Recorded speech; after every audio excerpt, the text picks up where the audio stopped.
Hello and welcome to the Buckets and Tea NBA show. I'm your host, Cathryn Naiker. Thanks so much for tuning in to this week's episode. Today, back on the show, it is the editor-in-chief of Raptors HQ. It's Chelsea Leite. How you doing? Hi, I'm good. How are you? I'm fantastic. I'm so happy to have you here. So happy to say the words editor-in-chief before your name. That's exciting. Yeah, it's been fun. That's been a recent takeover for you. How's that been? Yeah, recent development. It's been really fun. I'm like a boss now, which is weird, but it's been all the guys on the team are really great, and I'm excited to like grow the team. And I've been trying some new stuff on like social media and stuff, just trying to like see what different stuff we can do and experiment and stuff. So yeah, it's been really fun. That's awesome. We've got lots to talk about today. Obviously, we have a new NBA champion. There's some trade rumors happening. And of course, the Raptors have a new coach. So we're going to get into all of that. But first, let's talk about the Denver Nuggets. Winning in 5, as many predicted. I mean, Samson tried to convince me it would happen in 6, but he was wrong. As usual. I love Samson. I don't want anybody to think there's beef between me and Samson. No. That's the clip. That's the social media clip, and we're going to tag him without the rest of this context. Yeah, without the context. Yeah. But yeah, I mean, I think like when I look back at this series, like even though it was a 5-game series, it was wildly entertaining. And I feel like the history books might not show how entertaining of a 5-game series this really was. But I mean, you got to give credit to the Miami Heat. Like, obviously nobody picked them to come this far. And even in these games, they obviously gave it their all. I mean, it was just unfortunate that in that game 5, it was such a poor shooting night from most of the team. I mean, they gave Kyle Lowry that last shot, and I was like, they did that because nobody else could shoot the ball. Like, that's kind of how much trouble they were in that final game. It was gritty, but it was fun. I feel like already people are talking about whether this team can repeat or not. And I'm like, can we just give them a week to like enjoy this and celebrate? Like, I remember when the Raptors won, I was so frustrated by like, people were like, oh, congratulations, the Raptors won, but Kawhi's not staying. There's like, no give us way 2 days. By the way, every American media person was like, Kawhi's not staying, and also you should build him a statue. And it's like, can we just have a week? Can we just have a moment to enjoy this? And so I feel like the Nuggets are kind of in that same spot where everyone's talking about like Bruce Brown's getting paid. Is he going to come back? There's no way they can keep this together. Kendrick Perkins will never see another dynasty for the next 15 years, this, that, and the other. And I'm like, can we just give the Nuggets a moment? Before he goes back to his horses, like give him a second. Yeah, their parade is today, and I'm sure he has a flight out tonight. So no, like not even tonight. He's gonna do the parade, and then he's gonna get on the tarmac immediately from the parade's going to the airport. Yeah, it just goes. It stops. The ceremony they staged, they built it on the tarmac. So he's gonna be like, thank you. Give like 2 words of a speech, and then you'll watch him climb onto the plane and go. Yeah, he'll be finishing the speech as he's going up the stairs into the plane. Like, that's how much he can't wait to leave. Poor guy. No, he's ready. Yeah, I mean, I kind of love that he's like, listen, like I have a life outside of basketball. That might be controversial. Maybe like people would hate that if that player was on their team, but I kind of love that. I love it. And I think it's such like a breath of fresh air from like the normal toxic basketball culture where these guys literally like break their mental health to give everything that they have to this game. They ruin their lives, their families, everything for the sake of like money in these games. And then you have this guy who just like comes and plays basketball. When he's done, he goes back and like races his horses and like chills on his farm in Serbia. Like, I think it's so healthy. I love it. Yeah, I mean, and those got to be some horses to carry Jokic on their back. I mean, my goodness. Jeez, Dreamcatcher, the real MVP. Oh my God, this is so funny and has nothing to do with basketball, but I went to like a horse thing. Like, I was like, I want to ride horses. And it was like, you know, a thing for adults who want to try riding horses. But for some reason, these horses didn't like have people on them that were over 170 pounds. even though it was all adults. And I'm a big girl. I'm over 170 pounds. And at that time I was like hovering around 170. So I was like, okay, maybe I'll give this a shot. The horse was mad at me. Like the horse tried to dip me off. Like the horse like bent its like whole like head down and tried to like kick me off their back because they weren't used to off of the horse. My weight. Yeah, that's so strange. And like 170 is like a completely normal weight to be. Yeah, like I'm also like 5'10", you know what I mean? Yeah, like you're tall. Yeah, it's like the whole thing. And then yeah, I was fat shamed at this horse. By the horse. Maybe he just has really big horses. Yeah, and then here we have Jokic like, riding these horses, and I'm like, I need to go to a better place. Yeah, and I need to go to Serbia. Yeah, I would thrive in Serbia. From like everything I've learned a lot about Serbia in the past week, and based on all of that information, I would thrive in Serbia. Yeah. Wait, like, did you know more specifically? Tell us. No, okay. Well, I'm sure we'll talk about this more when we talk about Darko, but like the man went to basketball school. They have basketball school in Serbia. And when you're a coach, I think this is anywhere in Europe. This is what I learned the other day. But when you coach anywhere in Europe, you like have to get a degree in basketball. So like in Serbia, there's like a basketball academy and you go and you get a degree in basketball. Wow. And then he also has a degree in like sport management. So like this man is like educated in basketball, which I also think should be a requirement for any NBA coach to like have a degree in like sport psychology or like sport management or sport basketball or whatever they, in Serbia. But yeah, it's like the Belgrade Basketball Academy or something like that. And amazing. It's a thing. So yeah, basketball school. That was the one big thing I learned about Serbia the other day. And just, lots of things. We'll talk about that more, I'm sure. But we would be thriving on a basketball education. Yeah, like I could go to basketball school. I could raise horses. Sure. And I could eat some like probably really delicious food. I don't know what this food in Serbia is like, but I'm just going to assume it's good because it's Europe. Yeah, I don't think it's bad, but I agree. I don't know a lot about Serbian cuisine. That would be great for you to get to know Darko a bit more.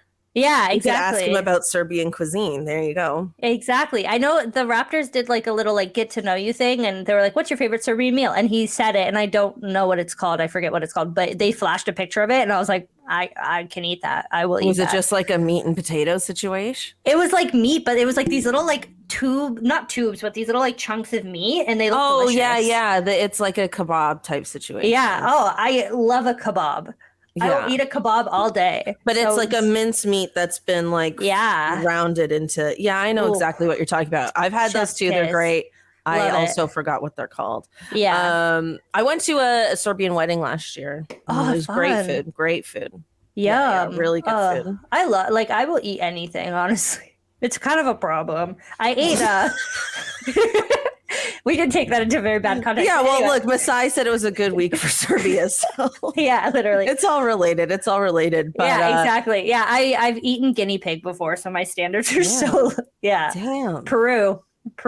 Okay. That's what they eat. But yeah, anyway, we're getting off track. Great. We're off track here, but that's fine. We're talking about the Denver Nuggets winning. And Serbia, which like now is I think like an integral part of Nuggets like history is like Serbia. Also, one of my other favorite moments from the championship and like them winning was Jokic's brothers like lifting Mike Malone. Oh yeah. And he's just like jumping up and down like a rag doll. It was incredible. That whole night, it was like cute. Like I saw Jamal Murray. I shed a tear. I'm not gonna lie. Kitchener representation. I'm from Cambridge, but I pretend that I'm from Kitchener because no one wants to be from Cambridge. Wow. Well, shout out to Cambridge. Shout out to Cambridge, and also shout out to Kitchener because they're kind of the same thing. Right. But yeah, so I take ownership over Jamal Murray and his, not personally, but I'm like hometown, and everybody's like, you're not from Kitchener. And I'm like, yeah, I am. Yeah, no, So, obviously it was a huge night for Murray. Two yeah. Canadians in a row winning championships between Wiggins and Yeah. him. And obviously like him, bouncing back from his torn ACL and Yeah. missing so much time and being so Hmm. great and like, it's kind of wild to think that he wasn't an all-star this year, Right. but he will be probably for the next several years just based on this. And, I think for a long time, like he was referred to as like Bubble Murray. And now he's shaken that off officially. Oh, for He's sure. championship Jamal Murray. And, obviously it was emotional for him. I mean, Hmm. his dad is, a Joe Jackson type and really like put that pressure on him from a Yeah. very young age. And, I can't even imagine what that's like. Yeah, it's very nice to see him thrive like that, and also like to be like he pulled off an MVP, like a Finals MVP caliber performance. But you're also on a team with Nikola Jokic, so Well, and like I think they're happy being a 1-2. oh, for like, sure, yeah. They're happy, and like I feel like people are saying it's like a fluke championship or whatever, and I'm like, no, like you look at those two, look at their numbers, look at the fact that like if Jokic wasn't on the team, like he would have also been okay by being like a Finals MVP, and like I don't know, they just I hate the conversation of like fluke ring or this or that, because it's like no matter what, like the job is to go there and win the championship. Like it doesn't matter what the circumstances are, it doesn't matter who's injured, who's not. Like at the end of the day, you won a championship and that's it. And no matter what circumstances you're in. So the fact that it's fake or not, it's like, no, like you were the best that year. You won the most games that year. And that's it. Like, I hate when people are like, it's not real. I'm like, if it was the Lakers, you would have been like, oh, it's real. Like, true. I mean, I'm sure as Raptors fans, like we are totally on board with your point of view because so many people refer to our championship that way. But I think like, with the Nuggets, like it was such a dominant run. Like only in the Phoenix series did they go to 6 games. In their entire run. Like that is incredibly impressive. It's extremely dominant. And I think there's no reason that they couldn't repeat next year as long as they stayed healthy. Like a lot of teams are going to be looking at the Nuggets and thinking about how do they retool? How do they get some size on their team? Like suddenly like having size is going to to me, I think size has always mattered, but we've had a few years now where you could, play small ball and win, obviously, like with the Warriors and stuff. But I think teams are going to be thinking more about size again. Like, who do they have to defend a guy like Jokic? Well, you think about like the possible matchups for this finals. It was like if you think about Boston, I still would have taken Denver in that series because like, what is Al Horford gonna beat Jokic? Like, no, not 4 times. No, not 4 times. No, maybe 1 or 2, maybe get to 7. I don't know. But no, like there's no one, maybe Giannis, maybe, there's a couple people. Yeah, I don't even, like, I think I would have picked the Nuggets over the Bucks as well. Yeah, like healthy Giannis. Healthy Giannis, because you think about who in this league can go up against a guy like Jokic and like maybe Giannis, maybe like I wouldn't even say Embiid. Like, I'm also like not a big Embiid gal, but whatever. And even in their limited regular season games, which are actually really fun to watch. I do think those two against each other are must-see TV, but you have to get there first. Yep. And so it's a whole thing. I don't think there's a player in this league that could beat Jokic in 4 games. I really don't. No. And I mean, we're going to talk later about Zion, but, maybe a healthy Zion, maybe. But again, we have to see it. So yeah, exactly. I think the Nuggets, listen, celebrate your win. I'm not going to take it away from you. Jokic, enjoy Serbia today. I hope you get there today. I hope you get there in the next 24 hours. He will.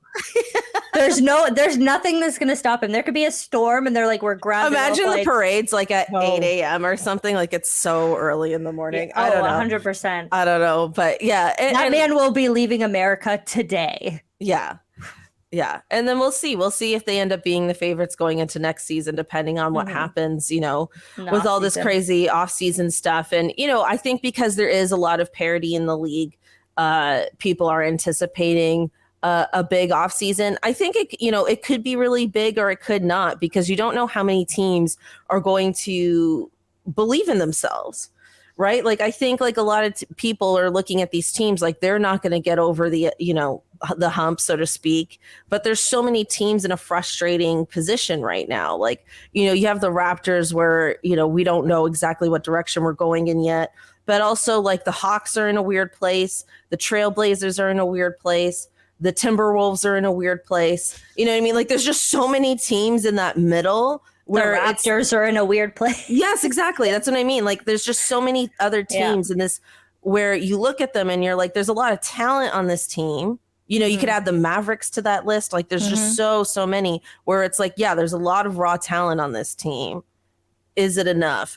Are we just one or two players away, or do we actually have to blow this up? Right. Yeah. So there's just so many people in that scenario right now. And I mean, we can use this to move on to our next topic. Do we want to talk about, let's segue into, we could talk about Zion. I mean, he's being rumored right now that the Pelicans are considering trading him. And, and then a lot of people are talking about, should they not? Now, for the record, the Pelicans have not officially said that they are looking to shop Zion. But as the media insiders are, as they are, we all know that there's been plenty of Raptors rumors that have turned out to not be true. Yeah. Right. So every time you hear these things, take it with a grain of salt, right? Like, you don't know exactly where it's coming from or how true it is. Apparently I was listening to Brian Windhorst this morning that apparently Zion doesn't have a great relationship with their head office, and that he isn't routinely working out with the team. That was something that was new to me. I didn't necessarily know that. But at the same time, he is who he is. When he has played, he's looked like a young Shaquille O'Neal. Like, he is an extremely dominant player. When they were healthy earlier this year, they were number one in the West at one point. So, Chelsea, I'll ask you as our insider of the day, what do you make of the Zion situation? Would you consider trading him? I mean, it's a very peculiar situation, because you have this guy who has so much potential and so much such a high ceiling, and he's really a textbook case of hard work versus talent. We all know he has the talent. We all know that he's able to, when he's healthy, play at such a high level. But, and I mean, injury, I'm saying injuries aside, obviously you can't blame the guy for being injured. But I just think those rumors that are saying he's not working out with the team and he doesn't have a good relationship and maybe he's not committed or this or that, I think it's just all him personally. And I think there's also a big thing to say about fit with a franchise. I think to have a generational franchise player, it has to be the player being good, but also the team buying in and believing in him. You think about, again, the Jamal Murray situation, the Denver Nuggets could have easily traded him, gone a different way, not been patient with his recovery. Think about Klay Thompson as well, who was out for a while with an injury. You have these players who suffer from these bad injuries and are out for a while. But if they're committed and there's a good relationship between them and the team, then they have they work their way back and there's a good relationship. They're motivated to want to represent that team. And I think it's just it might be a personal thing with Zion. Maybe he doesn't have that relationship with the team based on rumors. And if that's the case, then personally, I would be more inclined to trade him away, send him where he wants. You want him to be motivated. You want him to be able to work hard at his recovery and be in a place where he wants to play, because at the end of the day, there's so much talent these days when we think about NBA, WNBA, everywhere in basketball, that you need these players to be motivated and want to be there, because if not, there's a ton of other people that are coming up behind them. And I'm not to say that everyone plays like Zion, but at the end of the day, there's other superstars out there. There's other people that the Pelicans could trade for that maybe are a little bit more motivated. And that's just, this is all based on speculation and whatever. Yeah, of course. Yeah. It's just my opinion that if he doesn't have that relationship with the front office and he doesn't seem motivated to want to come back to play for this specific team, then send him somewhere where he does want to play. Because in the end, the fans want to see him play. He's a great player. He's entertaining to watch. So, It's one of those cases where sometimes I'm not for players wanting to like make their own rules and play where they want to play and say, this is what I want, this is what I want. But like when you're at that level, sometimes you should maybe have that because again, you're the product. People want to see you play. Yeah, I mean, I agree. And I think, like, again, this is speculative. We don't know this for certain, but we do have, high-end media people reporting this stuff. So that's what we're going off of right now.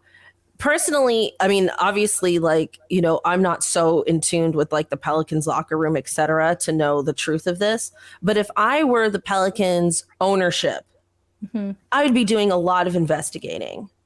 I would want to know, is this relationship fractured and why? And if it is, why? Yeah. Because I think I would rather have a new coach, a new GM, new training staff, like whatever it is, wherever the problem is. Yep. Before I traded somebody like Zion. Yeah. Like if it's just like, you and the coach aren't getting along, you and David Griffin aren't getting along. Frankly, those people are more replaceable than Zion is. 100%. You know what I mean? Not that, I mean, and this team has gone through a lot of coaches.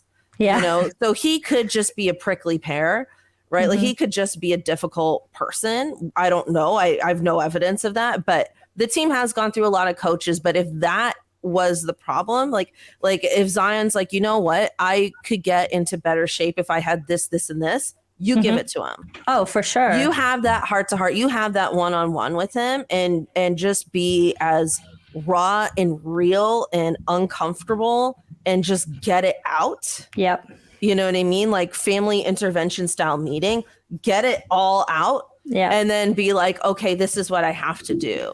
Yeah. Because I mean, he's 22 years old.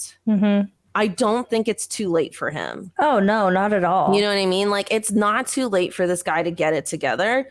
And I just feel like if you're trading him away, I mean, I'm like JJ Redick said this. It's like, if you're trading him away, that's because he's not in shape right now. And you don't believe he's ever going to be.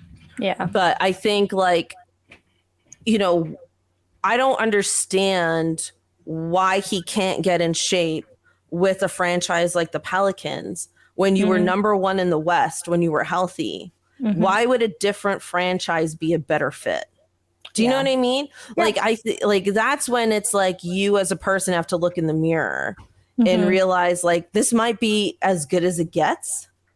Frankly, you know what I mean? It doesn't get significantly better than being number one in your conference. Yep. So maybe I feel like, he's at a bit of a crossroads right now in his career, maybe in his personal life, but also in his career. Yeah. And, he has to like make some difficult decisions right now for himself. And I don't know. It's hard. I don't know.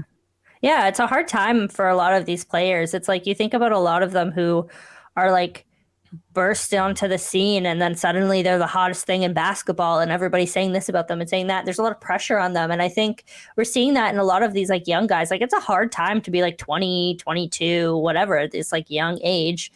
And it's a huge time of like social media cloud and people wanting to do this and that. And I mean, I won't comment much on the personal stuff that's going on with him, but you're seeing it in other players like him and like Ja and like other people where like their personal lives, like I feel like you need to get that right before you can be the best basketball player you can be. And you touched on this a little bit, but I do think like him, like Ja, like all these other guys, like they need to get their personal lives right and like make sure that they're like, mental health is good and all this stuff. And then the physical stuff, obviously. And I think that will just, it's a whole thing. You got to put all the stuff together and not just be like, is he healthy? Is he not? And I think the franchise has to take that seriously. And if they're not, maybe it's not the right pick. And like you said, like if I were the Pelicans, I'd be doing anything possible to keep that guy. I'd be sending him to whatever therapies, physical, mental, whatever that the guy wants, because you're right. Like he's a very rare type of great basketball player. So I think trading him is like last case scenario. It's like, okay, we've tried every avenue. We've tried every coaching situation, training situation, whatever. And now it's like, there's nothing we can do except try and see what we can get back for him. Yeah, I guess it's like what we don't know as the public is he not getting the support he needs, or Yeah. have they given him everything and he simply doesn't care? Yeah, that's like That's the big part we thing. don't know. So Yeah. I guess if he's being traded, we would be left to assume Hmm. that he doesn't care, and another team is going to take a chance and be like, well, maybe our culture is stronger Yeah. and he's going to care here. And you just Yeah. roll the dice and hope.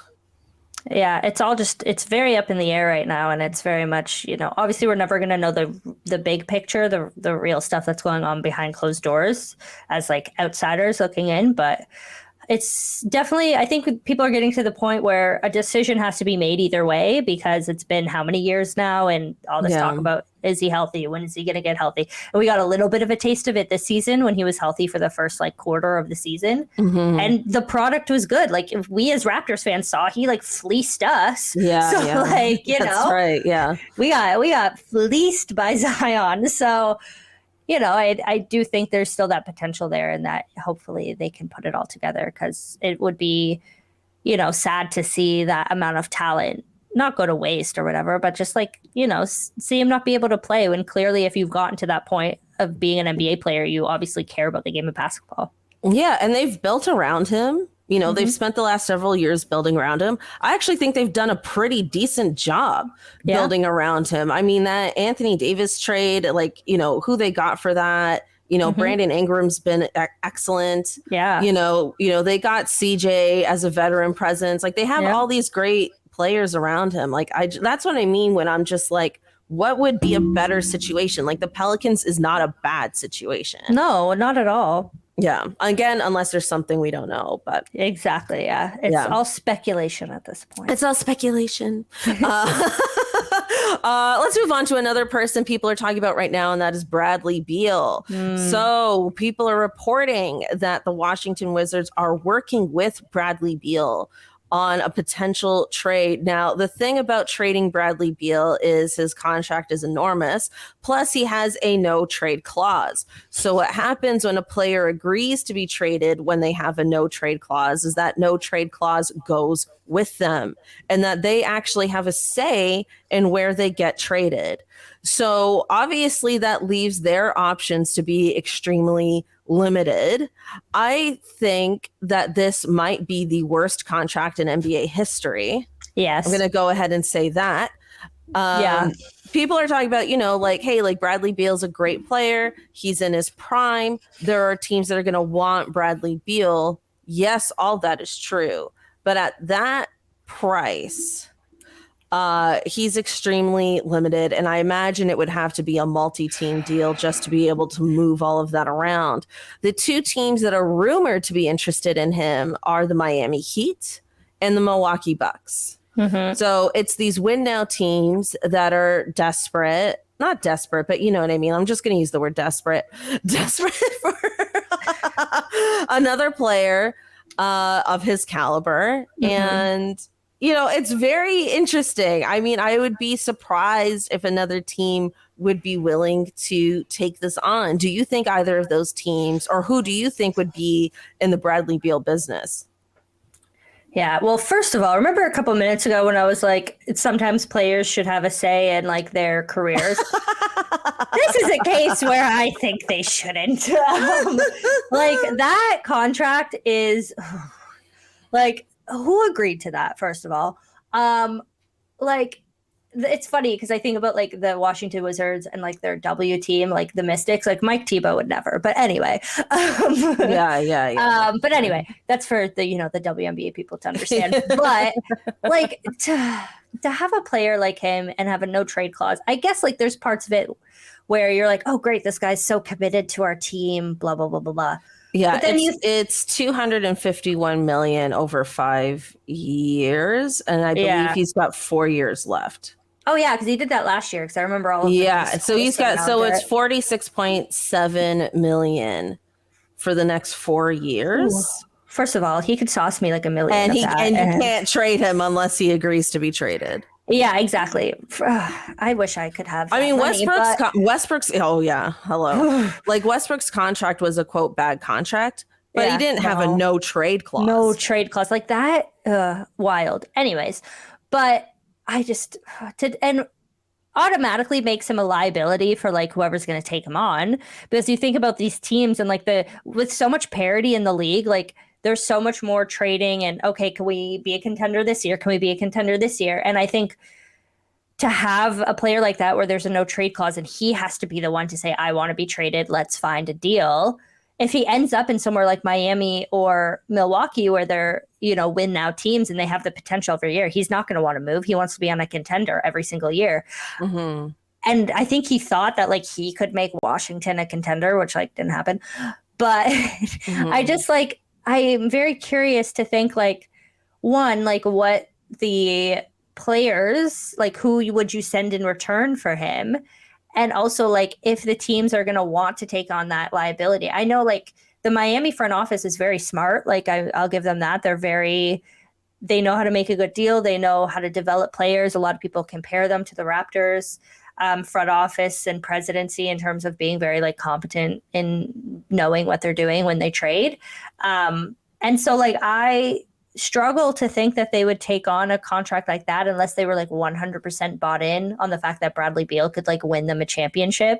And it's hard with a team that literally just won the finals. Like, it's like, okay, something's got to give and I mean, they didn't win the finals. You get what I mean? They were in the finals. Yeah, they were in the finals. You feel like they won the finals because it's just so improbable they were even there. Yeah, but like you get a play-in team and like on the trade machine on Fanspo, if you trade Duncan Robinson and Tyler Hero, it works. Interesting. But like, do you do that? A lot of people are saying Kyle Lowry would be in that deal.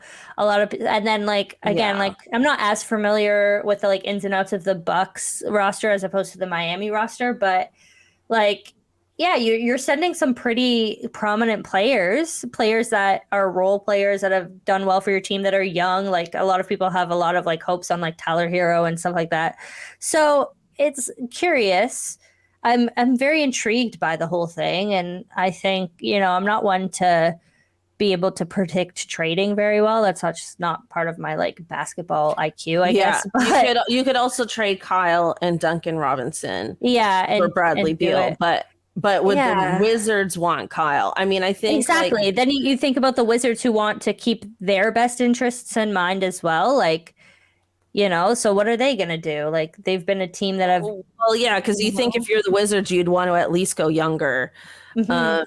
So, yeah, who knows? I mean. So then do you like trade for Kyle Lowry and waive him and then try and hit the free agency market, try and get a younger guard, like stuff like that. So I don't know. It's a very weird situation for them to be in, and I'm definitely curious to see like again who they would deal in that. I think like if you're a Wizards fan, which I don't think anyone listening to this podcast is, but shout out to you. Yeah. But if you're a Wizards fan, you got to be happy. Mm-hmm. It's time, and I think the Wizards fans have been extremely frustrated over the years with him being like, I want to stay in Washington. And they're like, we don't want you to stay here. Yeah. Like, this is exactly. You are hijacking our entire franchise. You're handcuffing us, and it's not quite like a Damian Lillard in Portland scenario where like, at least they've gotten to the Western Conference Finals in Portland. Yeah. You know what I mean? Like they've had some success in Portland where like Washington, like, I think the last time they were in the second round, it was with John Wall. So, you know what I mean? Like it's been a long time since they've had any ounce of playoff success at all. And I think you're desperate to move on from him. Oh, for sure. I think you're desperate. If you wanted to completely tank and start over, I think you'd be happy with that, but frustrated that it didn't happen over a year ago and that you're not at the top of this year's draft. Because the writing's been on the wall for a long time. And like I said, this is probably one of the worst contracts in NBA history. But with that being said, like, yeah, I will be relieved for Washington. And if there's anywhere where Bradley Beal will fit in, it's South Florida. So we'll see him go there and be happy. Yeah. And then do they move on from Porzingis? Do they move on from these other guys too and just really like rebuild the whole thing? Really, really rebuild. Yeah, which I think is what they need to do at this point. Yeah. I just don't. It's not like I think like people have been like talking about the Raptors tanking. I think there's way too much hope on this team compared to a team like Washington to just fully tank it. But yeah, super interesting. I think, even though there aren't a ton of free agent prospects this year, there's so much interesting stuff happening. And, it could be one of those off seasons where so many people move, or it could be an off season where everyone's like kind of surprisingly quiet because they low key kind of believe in who they have. Yeah. It's been like a full year almost of like trades in the NBA. You think about like KD and Kyrie and all that stuff, who is also a free agent, Kyrie. But, we're seeing again, it's this era of like players being more in control of their careers than ever before and having more of a say, being like, I want to be here, I don't want to be here.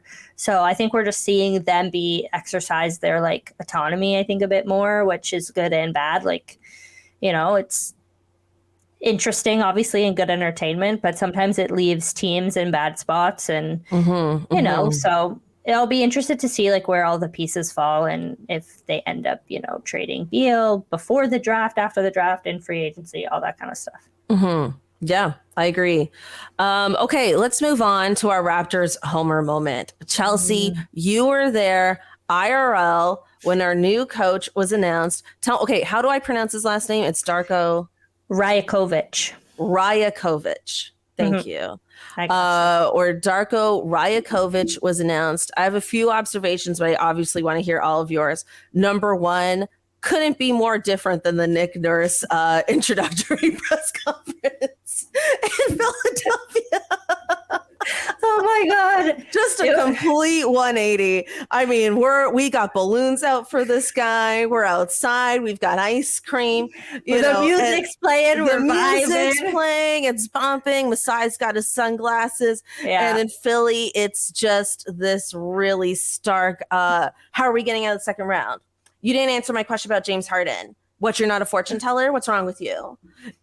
Just, oh my God, it couldn't have been more different. So that was an observation. Another one was, Darko comes across incredibly humble. Obviously very grateful to be here. It's his first head coaching job in the NBA. He's only the second European head coach to be hired in the NBA. So that's interesting. And, he didn't get into too much in terms of like schemes and stuff, but also he doesn't really know 100% who his roster is going to be. So that makes a lot of sense. And he seems nice. Yeah, it was, again, like the vibe was very interesting. We were all kind of sitting in the media section being like, have they ever done anything like this outside? Like, what is happening? It was so like they had all the balloons, like you said, they had they were blasting music, like they had invited, I think it was like season ticket holders to like come. And so there was like a whole like crowd of fans happening behind us. Oh yeah. Like if I knew it was going to be like that, I would have tried to sneak in. Yeah. There wasn't no sneaking though. It was in the middle of Maple Leaf Square. Like, I would have showed up. There's people walking their dogs, just like chilling. And then I would have been like, I'm media. See, look, there's Chelsea. Hi. Would have waved to you. They would have been like, I'll get the group of you to wave at me. Exactly. Just be like, wave, exactly. I'm here. Anyway. But so like, it was that. And then they did like this whole speech thing before, and then they brought him out, and like, it was like, Masai with his sunglasses chilling, like some of the players were there. And then, like just hearing, and like I went into him being hired like not knowing literally like anything about him, like, and I was prepared. I like had my facts on Sergio, I had my facts on all these different guys, and then I was like, okay, we were talking about Sergio on this pod last week as well. Exactly. So like, they pivoted, and it was incredibly great first impression. Like he just gets the whole like vibe of the afternoon, and like I wrote about this a little bit, was like just like fresh starts. Like everybody was just like embracing this new era. It's kind of like, and it's funny to put in this terms, but to like, do you know when you like break up with like an ex and then you're just like, like my new era, like this is what the Raptors are going through right now. And you break up with your ex, you get a fresh haircut. Exactly. You eat whatever you want. Like it's a whole thing. So Yeah, so he came out and like the questions obviously were very like not superficial, but they were very like on the surface because again, he doesn't know his players. It's not like a formal pregame press conference. And then you have Samson who's like, I'm going to ask him about the X's and O's, and you're like, yeah, of course, of course you are. Continue. But then we're gonna add that to the social media clip. Exactly. Again, me and Samson are good friends. This is all in playfulness. But anyway, so he's like, and so he asks his question, but then you have coach who's like, yeah, like one day we'll sit down and do the X's and O's, and offers to go through like his schemes with Samson and like just like little cute things like that, where you're like, oh my gosh, like the vibes were so good. Everybody just seemed really happy, and like the Raptors themselves, like from what was going around that day, it was just like they saw something in him. He was different. Like his energy was different. His passion for basketball just kind of like exuded in every interview that they had with him. He is incredibly smart. Like I was saying before, he went to basketball school and all this, but like when you hear him actually talk about basketball and like, all the little things, like you just get that sense of like, oh, this person's really smart. They know exactly what they're talking about. And so, there's a little bit of hesitation going into a first-time coach and someone who, maybe doesn't have as much experience as say like, the Monty Williamses and the Nick Nurses and the whoever's that were in the market this season.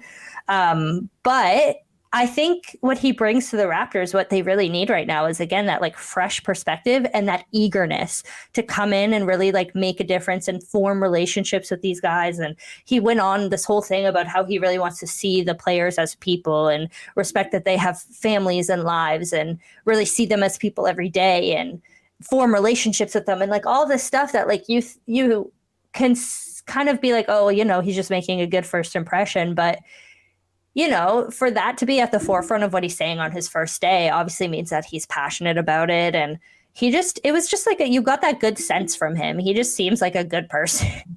And I know like that's very like superficial to say on his first day, but just based on everything that I've seen about him come out and the conversations that we were having that day at that press conference, it was just, I think depending on where the Raptors go, whether they retain a lot of their core, whether they go a development route, I think they picked a guy who either way is going to take everything in stride and try to show up and do his best every day and try and do good by these players in this franchise and, the fans and stuff. So I personally think it was a really great choice. And then they gave us all free ice cream. So, I mean, that's what you need to get me in your good books. So yeah. The Raptors really know how to, have their biased media. I'm just going to say it. No, I think he touched on a lot of great things. I mean, yes, these are early first impressions, and he definitely gave us a good first impression, of course. And I think in addition, you talked about like, whatever direction the Raptors want to go in this year, they feel like they got a coach that could go either way, which I do think heavily implies that the Raptors are still not entirely sure what direction they're going to go in. I think they know what direction they want to go in. It's just they have a lot of free agents this season. And I think the big hang up right now is Fred VanVleet. And I know that I've heard that like they want him to stay and they want him to be a part of this roster and they're going to try and go that route. I think they know that they want to retain their core and be a contending team. I think it's a matter at this point about what ends up happening to them. And I think that they aren't, not that they're not in control, but they have to wait and see what these free agents do before they make decisions. And that's why I don't think that they're going to do anything for the draft. I don't think they're going to trade up for the draft because that's not Masai. Masai is not the one to make preempted decisions about things that when he doesn't know what his free agents are going to do. So I don't think they're going to trade up in the draft. And I think that they're going to wait and see what Fred and, Fred particularly does, and then go from there. Yeah, I agree. I mean, and I think like if anything, the Jakob Poeltl trade shows us that, right? When everyone was talking about tanking, going young, blah, blah, blah, blah, blah. He didn't do that. Nope. Yeah, I think I'll say this, for all the talk about Fred leaving, I think he has such a good relationship with this franchise that if he does decide to leave, I think it would be a conversation. And I think he would be open to a sign and trade. I would be shocked if we lost Fred for nothing. Same. Yeah, I agree. You know what I mean? Yeah. I think he does have that good relationship, and I think he will try to stay if the money is right and if they can figure that side of it out. But I don't think he's the type to stay for less money. So we'll see what ends up happening with that and what the cap space is like and what they decide to with the rest of the roster. But yeah, and then on the flip side, like if Fred and Gary Trent Jr. I'm not going to say and Jakob Poeltl because I think we're going to keep one out of the three. Oh, but sure. Let's say, for example, like they both walk for nothing. Well, then suddenly we have the cap space to make a blockbuster style trade or style sign, right? Like, because we wouldn't have, for all the, Damian Lillard talk and stuff like that. It's like, if you look at the numbers, you can't trade for that guy. It would take too many players. And you wouldn't have any depth left, even if Portland were to agree to something like that. So, for all, I talk a lot about how there's so many frustrated teams in the NBA. One of them might consider trading their superstar, right? Maybe even two of them. And so the plus side to if they walk is then, okay, now we have the space to make something like that happen, or we have the sign and trade capabilities to make something like that happen. So it makes sense for them to stay as flexible as possible. And so we'll just have to wait till July, really. And that's why I don't think that Masai is going to trade up in the draft because, one, I think he trusts his own drafting capabilities. And with a pick like 13, like I think he can get someone pretty good. But then, like, he's not the kind of guy to do anything like under immense time pressure, like a time crunch. And he said at the trade deadline, like he wants to wait till free agency and see exactly what's on the table and exactly who is out there, and then he'll make his decision. So I really don't think that he's going to do anything for the draft. Yeah, I agree. I mean, we'll see what we do with that. It's a 13th pick, right?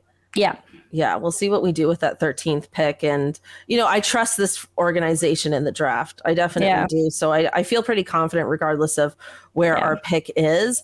It will be very exciting to see what happens. That's going to be next week, Thursday. I'm still trying to figure out what to do with this show because we usually record on Thursdays. Oh, yeah. And it doesn't really make sense to record an episode before the draft and then it gets released on the Friday after the draft. So maybe I'll do like a weekend special or I'll do like a Monday release. So we'll see. But I'll do a draft reaction. I'm not going to do a draft prediction episode. Yeah. And not to I'm going to plug my website here, but we're doing pretty extensive pre-draft coverage on Raptors HQ. So if you want to know what the prospects are and who the Raptors could potentially pick, we're releasing something every other day basically until the draft. So fantastic. Head over to there to see it. But yeah, absolutely. And, people have been messaging me on Twitter and Instagram asking me, is the hottie highlight of the week segment back? Is Darko the new hottie? I mean, he's not hot. I will say that, and he seems very nice. But, all of this is very personality driven for me. Yeah. You know what I mean? So it's does he play guitar? Is he going to be in an episode of Degrassi? I don't know yet. You know what I mean? Not that you have to have those things, but, I also have to answer those questions. I saw the person who replied and asked if you were going to change the name to Darko Daddy Moment of the Week. Which I laughed at. I was like, that's good. That's funny. But it's very personality based. Yeah, Nick Nurse was kind of the type where you're like, let's poke fun at this guy. Remember, that's early Nick Nurse. That's championship Nick Nurse. Because he was a different guy then. Obviously, he was a different guy. He changed. He got I don't know. His ego got too inflated, whatever, and then he became a huge curmudgeon. But there was a time. There was a time when things were different with Nick. Okay, so that's where the segment was born. Yeah, we'll have to get some feelers on Darko. He seems like a funny guy. I don't know if you saw his tunnel photo shoot. I was like, yes, living flawless. I did not see his tunnel photo. Oh my gosh, shoot. You have to go and look up the photos of him looking he looks like a supervillain in a suit in the tunnel. Fantastic. I was like, incredible. I want to know if this guy's man. He gives me secretly like a Star Trek nerd vibe, which I love. Oh, you got to ask him these questions. I know. I gotta like get media day. I'm gonna have all of the personality questions. Yes, I want to know as much about his personality as we can know. Yeah, exactly. Yeah, and then maybe I can convince Zarar to make a Darko calendar this year. Because the Nick Nurse calendar, R.I.P. Right. But thank you to everyone who bought it, because I had so much fun making it, and I was doing it in the off season, so I had no idea things were gonna take the turn that they did. But exactly, yeah, that's funny. Yeah, definitely, we'll have to figure out inspiration for that for sure. Yeah. Okay, remember, you're gonna ask him personality questions and also cuisine questions. You got the one, but you got to be like, Yeah, I gotta figure out. They asked him how he takes his espresso, and he said very seriously. I love him already. Is he gonna have one in the locker room, like what's his name on the Spurs did? Yeah, he comes into his like pregame presser with his little espresso. Yeah, that would be great. Vibes. See, these are details that would make for a good calendar. Exactly. You just have him with his little espresso. Yeah. Perfect. This is what I want. Yeah. Okay, Chelsea, we should wrap this up. Yeah. Thank you so much for joining me. Again, Raptors HQ. Mm-hmm. You've got some draft coverage coming up. Once again, congratulations on being editor-in-chief. We're all in this together, and I love it. So, looking forward to the draft next week and all this other, as the No Dung Sky said, NBA silly season is upon us. So thank you all again for tuning in, and we'll catch you next time. Bye. Bye.